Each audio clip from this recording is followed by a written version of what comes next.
When we're talking about durable access, really the main types of tubes we're thinking about are PEG tubes, G tubes, and both of those go into the stomach.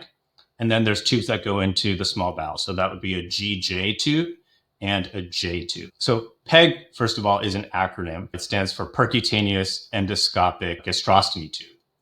And as kind of the name implies, it's a tube that goes from the skin and it's placed with endoscopic assistance. In contrast, a G tube, which is placed by IR, is done a little bit differently, where instead the stomach is inflated with a catheter. Then they introduce a needle from the skin into the stomach.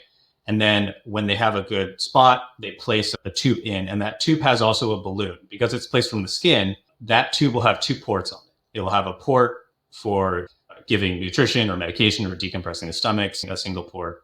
And then there'll be a second port for the balloon itself. And then you inflate the balloon on the inside of the stomach so that it doesn't come out. Whereas with a PEG tube, there's no balloon at all because I drag it all the way in and there's a bumper there. And then in contrast to that, a GJ tube is similar to a G tube, except it has a longer extension that goes into the small bowel. And in that case, there'll be three ports on it. There'll be one for the balloon, one for the stomach, and then one for the jejunum. And then finally, a J tube is typically placed by surgery, where they will thread a tube from the skin and then surgically place it into the small bowel and kind of tack it in place. So those are kind of the three different types of durable enteral access.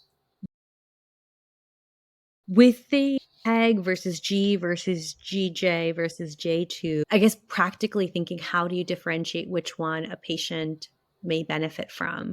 I think part of it depends on, first of all, what part of the digestive tract you're trying to access, right? So you have a patient with esophageal cancer and dysphagia as a result and obstruction in the esophagus.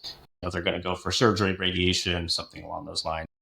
And you need some type of durable enteral access. That's a situation where you probably just need to access the stomach, right? So you're thinking about maybe a PEG tube or maybe a G tube.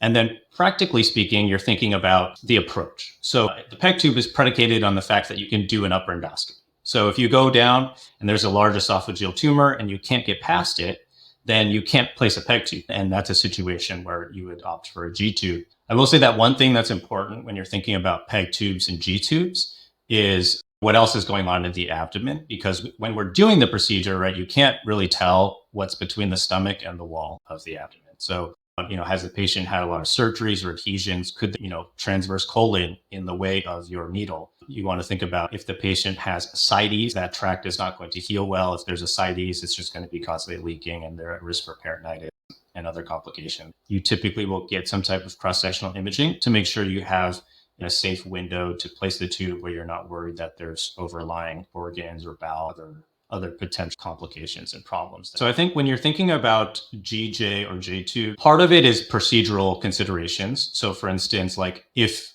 there's no safe way for GI or IR to place a tube, it has to be done surgically.